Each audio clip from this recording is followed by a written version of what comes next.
Welcome to the Parenting in the Digital Age podcast. Many parents are concerned that their child might be falling behind. Others are just looking for ways to help their children thrive, not just in the classroom, but socially, and well into their future careers.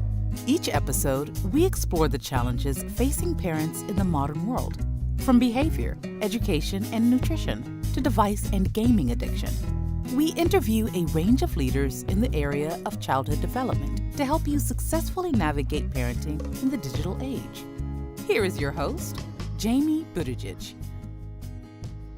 Welcome to Parenting in the Digital Age, the podcast where we delve into the unique challenges and opportunities of raising children in today's fast-paced, tech-driven world. Each episode features conversations with experts and thought leaders who provide actionable guidance and insights for navigating life as modern parents.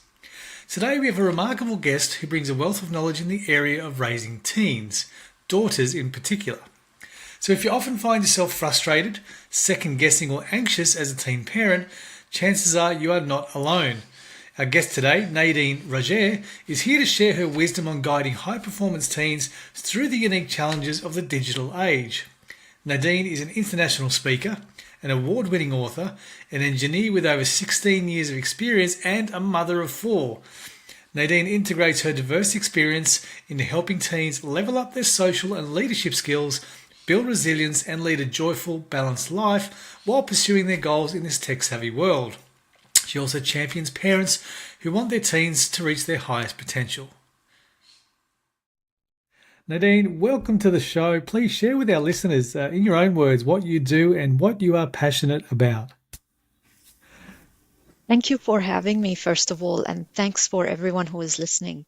So I am a coach and a mentor for teens, and I've recently launched a new program for high-achieving teen girls in particular, because I think that sometimes these kids get missed out. You know, there's a lot of noise out there about teens who are rebels and who talk back and who have lots of issues. But, our high achievers, our good kids, as they call them, sometimes get missed out, but they do go through their own challenges as well. That was an intro to what I'm doing currently, and I usually start with letting people know who I am and where I come from. So if that's okay, maybe I'll talk about that. That's wonderful. Now. Thanks, Nadine. Yeah. So I always start by saying that I'm originally from Lebanon. So I was born and grew up in the Middle East. And today I'm with my family in New Zealand. So I've gone through like a very big journey. And I was a high achiever myself as a teen and as a young adult. And I know that a lot of issues that didn't go well during my teenage years really came back and haunted me in my adult years. So there was a very big lesson learned that I sort of want to share now with parents and with teens to avoid, the suffering and the pain that causes it. And so I grew up in a small village in the Lebanese mountains, and growing up, we didn't have lots of electricity. Our country had lots of civil wars and political unrest. So I had a dream of building large substations, and providing electricity for the whole country. So that's why I went into electrical engineering at the university. And I was one of the few girls who graduated in my class at the time. But I owe it now to my parents, who really invested in me and who treated me like an eldest son growing up. And this passion inside me sort of gave me enough motivation to continue and to chase a career in engineering. And at the same time, I'm also into writing and creative art. So like I have so much, I juggle lots of things. I also like children, and I'm a mom of four. So I wanted to have everything, as a young woman growing up, and I sort of really tried to, to aim for to aim high. Um, One of the big things, though, that I didn't really take care of was my own self-care, and I ended up being burnt out a few years ago, and that sort of really woke me up, uh, telling me that my unhealthy habits that really started when I was a teen, this pushing and this achieving and um, this stressing and anxiety really ended up, the toll came back later when my physical body couldn't take it anymore, and I sort of collapsed in back pain, and like I had to just take a pause from everything, and that was my wake up call. I realized that there are some basic self care habits that I need to apply, and they are really tied into this feeling of self worth, uh, really treating yourself with enough self worth, knowing that your worth does not depend on your achievements. And that's what I think a lot of those high achieving teens struggled with, is that they put so much weight on their external achievements, and uh, they have so low self-worth, and that's where trouble starts to happen. And I tell parents, maybe on the outside everything's is going great, their grades in school are going great. So like everybody tells you that, oh, your kid is so well behaved, and they are really fantastic. But I really tell parents to look closely and see whether their teen is happy. Are they really happy? What are they going through? Are they stressing so much over exams?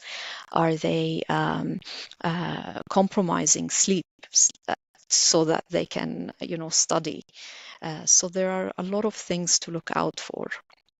Yeah, that's interesting because that's actually one of my first questions is to kind of unpack some of that, Nadine. And you know, you're 100% correct. It's often those kids that are doing well that are the ones that get missed, and we don't often, um, I guess, check in with them enough. I think as parents sometimes, or as educators.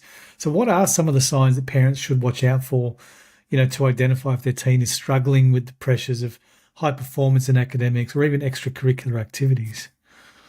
Yes, so the first sign that comes is really their physical health. Like you need to see their patterns.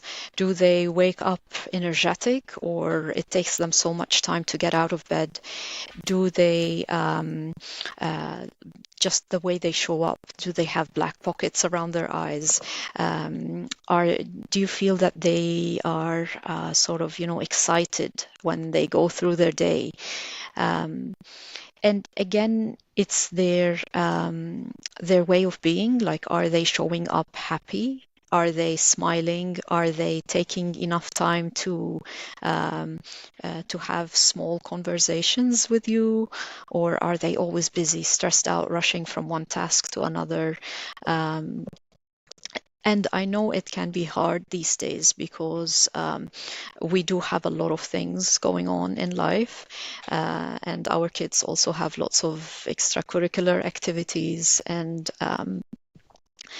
so you have to be very present to at home and just take in what's going on. Like, you have to empty yourself from your own stresses and from your own thoughts, what's going on in your mind, and actually be present with them to catch these signs. And it might be worth talking about, I call them hidden challenges, because if you're not present enough, you'll not be able to see them until things escalate so much. And usually the way things escalate is usually they have a drop in their grades maybe, or they have a big fight with their friends, uh, or sometimes, God forbid, you get a message that they've done something way out of character, or they've gotten into an accident. So it's really yeah, it is really tricky. Um, so let me talk about these three challenges. I've taken the top three. I talk more about them in my book, Parenting Brilliant. So if anyone wants to learn more about these, there's more info in my book. But I think the top three challenges are stress and anxiety due to high expectations, fitting in while standing out. That's a big one for high achievers. They do want to fit in, but they're at the same time standing out. And the third one is internalization and secrecy. They don't usually talk about what's going on, and they're the sort who want to figure it out on their own, and they don't go for others for help. So I'll start with the first one, stress and anxiety due to high expectations. And these high expectations are usually high expectations they set on themselves. Even if you tell them, don't worry, your grades are fine, you don't need to get it all right in all subjects, but they still have a lot of high expectations on themselves. And that always comes back to their own sense of self-worth. If they feel that their worth is depending on their achievements, then they will always be under stress and anxiety to achieve. And this usually comes into lack of balance in their life. Maybe they give more attention to academics or more attention to their sports or whatever skills they're skilled at, and they uh, don't pay attention to other things like maybe friendships, socials, or maybe family time. That's a big one, like they're too busy for family. And in some other cases, it's actually physical self-care. Like they don't do any, if they're so focused on academics, they don't do any sports, or they spend so much time sitting down studying in front of the screen. Um, and another concept here is perfectionism, where they do want to get everything perfect, and they go through it again and again and again, to the point that they're just so stressed out. It's a really it's a loop that keeps them trapped. And the third aspect here is unhealthy competition, where they are so driven, but it reaches a really unhealthy level, where it's competition at all costs. Even they deprive themselves from sleep, and they just push, push, push. And what I tell parents here is that you need to really sit down with your teens and help them figure out their why. Why do they want this high achievement? Help them set clear visions for themselves, and help them define what success really means. Ask them, what does success look like to you? Is it all about grades? Is it all about academics? Uh, Ask them questions like, what do you think a successful person in life has? And let them get curious about it. Again, don't project your own insecurities and fears on them. Um, I've seen it in a lot of families where the parents are really projecting their own ideas of success on their kids, telling them, oh, you will not succeed unless you're an engineer or a doctor. That's it. These are your career choices. You'll not succeed unless you choose these. So, you gotta focus now on your studies. You gotta get that scholarship. And yeah, I really advise parents to stay away from that. You can always advise them and give them your guidance and based on your experience and what you've seen in life, but do not really force them and tell them, oh, this is it, this is black and white. And again, you really need to help them develop this habit of self-value. Let them know that they are loved, that you appreciate them, that you will love them no matter what. It really doesn't depend on what they achieve. You have to provide that sort of loving, caring atmosphere at home and tell them that it's okay to make mistakes. They will still belong at home. You will still love them no matter what. Yeah. It's incredibly insightful and some good feedback there as well. You talked earlier about some of those warning signs and how parents need to be more present. And as a parent for myself, that's not always easy. You've got the stresses of every day and work and podcasting and bills and mortgages and all this stuff going on around you that sometimes you forget to be present. So what advice do you have for parents to help them, get out of their own head and to, be more observant for some of these signs and just to be more present? Yeah. Well, the first one is you really get to put some effort into it. It's not gonna happen by itself. And you you have to take time to really pause and reflect on how life is going, and you have to intentionally set time aside for special time to spend with your kids. Um, it will not happen by itself. That's what I'm telling everyone. Life will continue to be fast. We will always be busy. If we don't really pause and give it attention, it won't happen. The next thing is to have these regularly, special time regularly. The more your kids become used to them, it sort of becomes a habit, and then it's easy for everyone to go with it. And you'll be surprised once it becomes regular. If you miss one time, your kids will really say, "Oh, but what about our special time?" They will start asking you for it, and you gotta keep trying. You have to ask, not twice or thrice, like keep trying. It usually takes more than 20 times with teens. You have to keep asking them, never give up.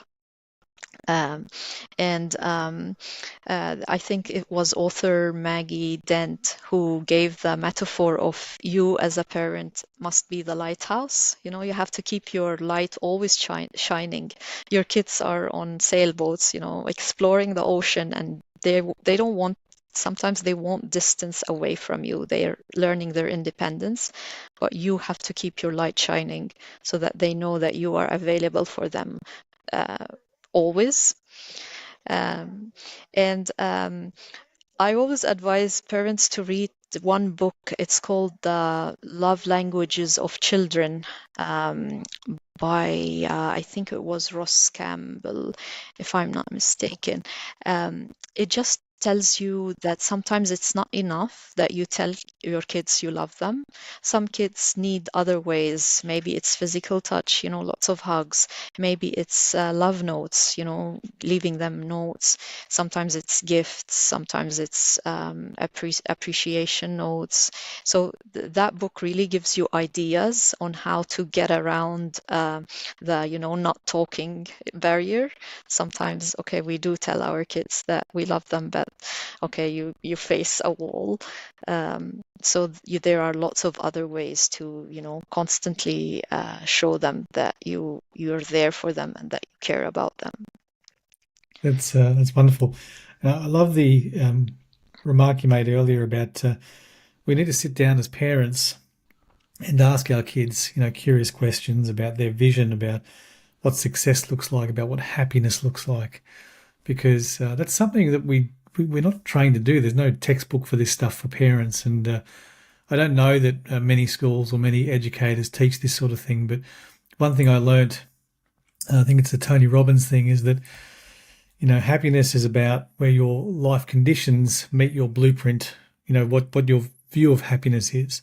And when they're out, then there's unhappiness and there's dissatisfaction. And you've either got to adjust your blueprint of what happiness looks like or adjust your life conditions so that the two are aligned. And it's very much mentally, happiness is very much up here first.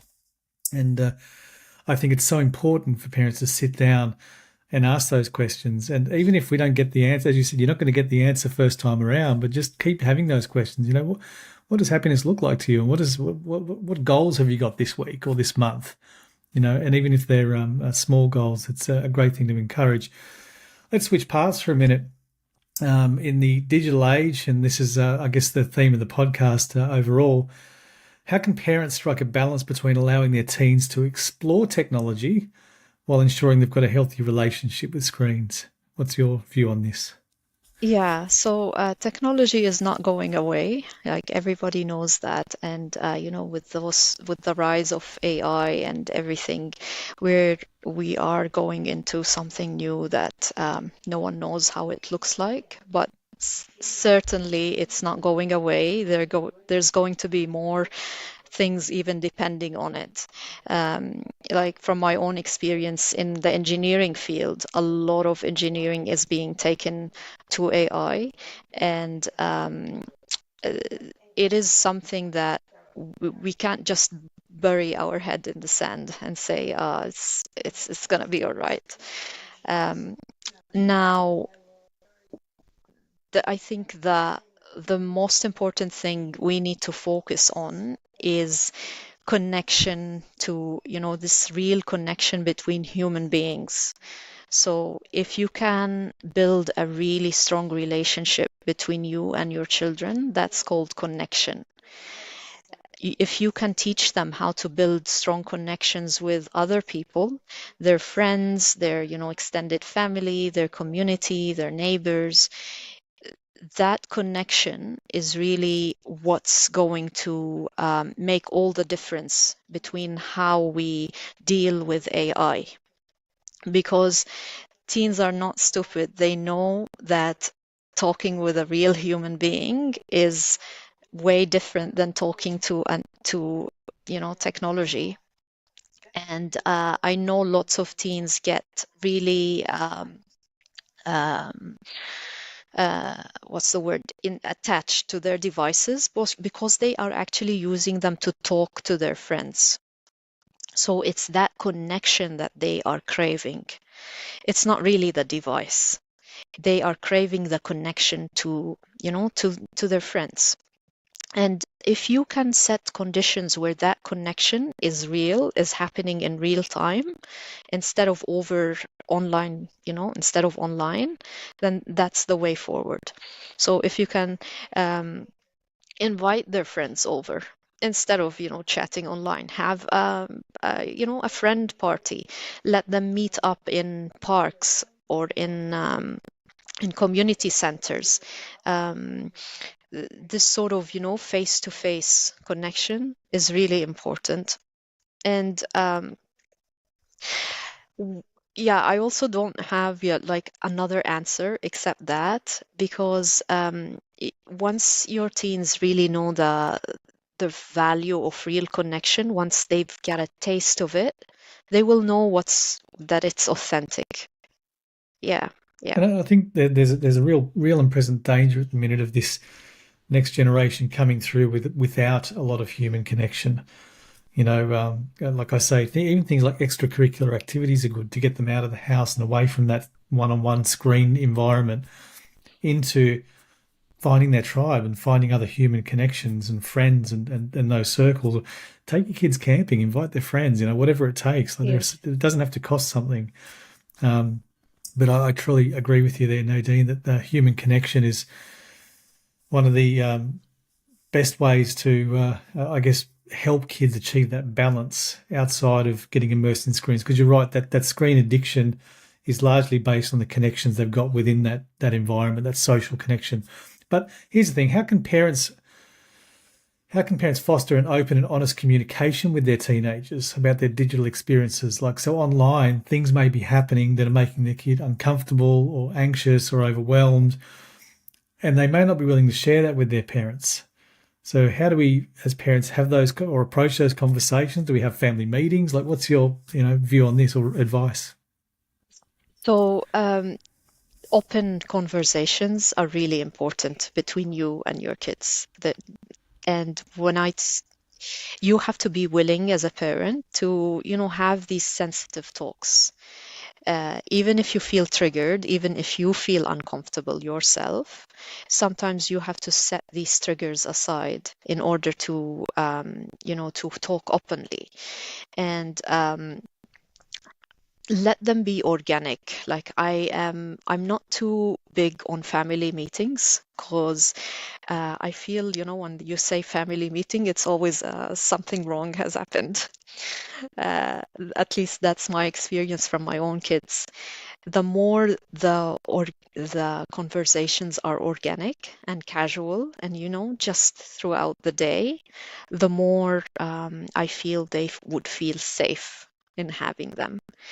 And when you talk to your teens, really set your agendas aside for a little bit and just actively listen to what they have to say.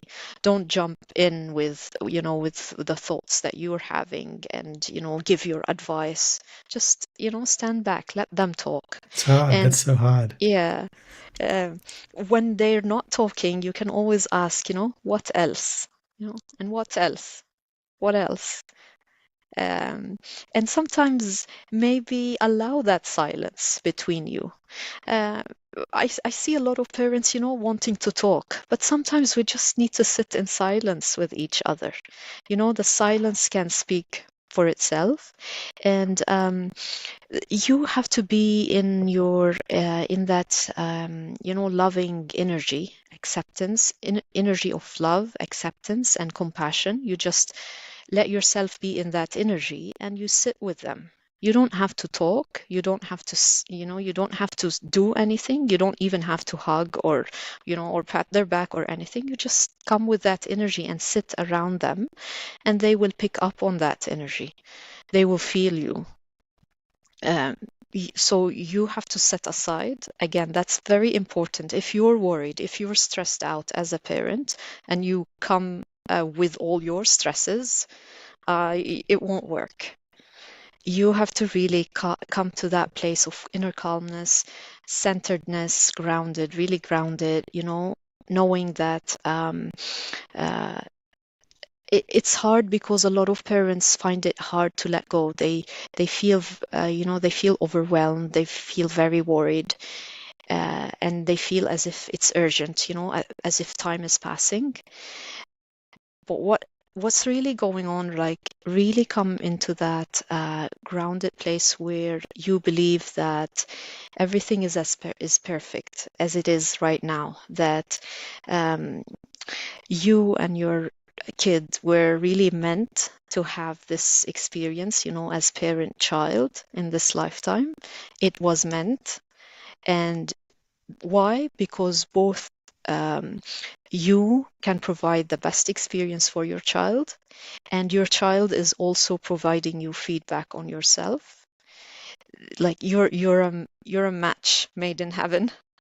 It's a miracle that you get to really enjoy this parent-child relationship at the moment, and come into appreciation of this miracle, and then come into this calm, centered space. And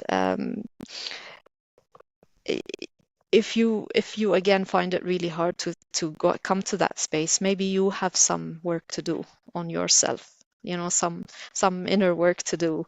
Um, Maybe try yoga or meditation or whatever suits you, so that you can really come back to that grounded, calm space. Great advice, Nadine. Let's change paths again. Talk about leadership skills in kids and the importance of helping our teens build leadership skills. Because you can have all the academic success in the world, but without that leadership skills, perhaps their view of success may not be manifested. So, in your experience, what are some effective ways parents can help their teens develop strong leadership skills? So, again, I always come back to the habit of self-value.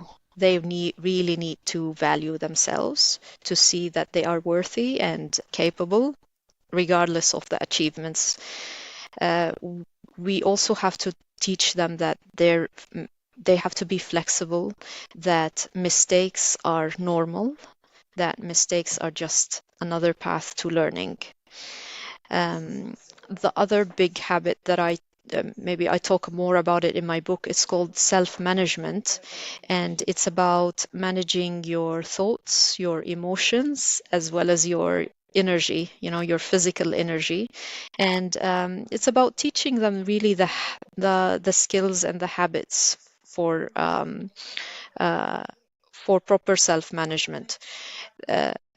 If they don't know that, for example, let's take emotional intelligence, for example, if they don't have self-awareness, like if they can't really name the emotion that they're going through, they don't understand it, then how can you expect them to really manage their emotions?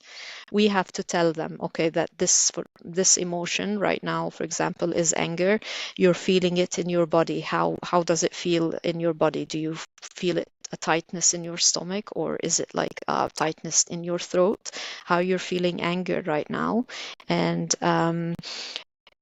the more we teach them about self-awareness, the more they'll be able to catch it.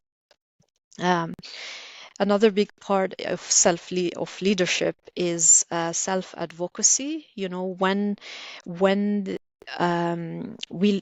they need to know when they should ask for help instead of really letting things pass by and not asking. So they need to know what their weaknesses are, what their strengths are. They need to assess where they're at, and if they need help in a certain area, or if they don't know what to do, they also need to have the sort of confidence to go and ask for help. Um, that's really important. Yeah, yeah. Yeah, that's some wonderful advice there. One thing I want to share in terms of helping kids build leadership is I'm a part of Rotary International, a wonderful organisation that has a major community impact in all over the world. But Rotary has some really interesting offshoots, particularly for teens and older teens, like Rotaract and Interact, that these local organisations that teens can join to become actively involved in the community, to take on community projects, to develop those soft skills and form wonderful, friendships and relationships. There's also wonderful access to free leadership training as well. But there's nothing more impactful than going out and serving your community and teaching our kids this skill early. So if I can encourage parents to, whatever your views on Rotary are, it's not just for old people and having Rotary meetings. Like, just take a fresh look and Google it and dig a bit deeper, and you'll find there are some wonderful youth initiatives there, and they're all funded, and wonderful places for teens to grow and develop that face-to-face human connection and get that balance in life. Now, we've covered a lot of ground here, and I've got so many questions still to ask, but we're going to run out of time. We might need a follow-up podcast, Nadine, because you've been very insightful, and I really appreciate your time and generosity. So before we start to wrap up, let's tell our listeners a little bit about your book. Yeah, so my book came out last May, and it got to the Amazon bestseller. I'm really glad. So it's meant for moms raising high achieving teen daughters in particular. And I focused just on girls because, our boys need a whole different story these days. But for girls in particular, and I really focus on that self-value piece. And I talk about a lot of social constructs that our girls are exposed to. And one of them is the sister wound. Now, I'm not sure if parents are aware of that. That one is based on, comparison between girls, especially, and it's unhealthy comparison, which leads to a lot of shaming and our girls feeling that they have to live up to that image, which is often fake.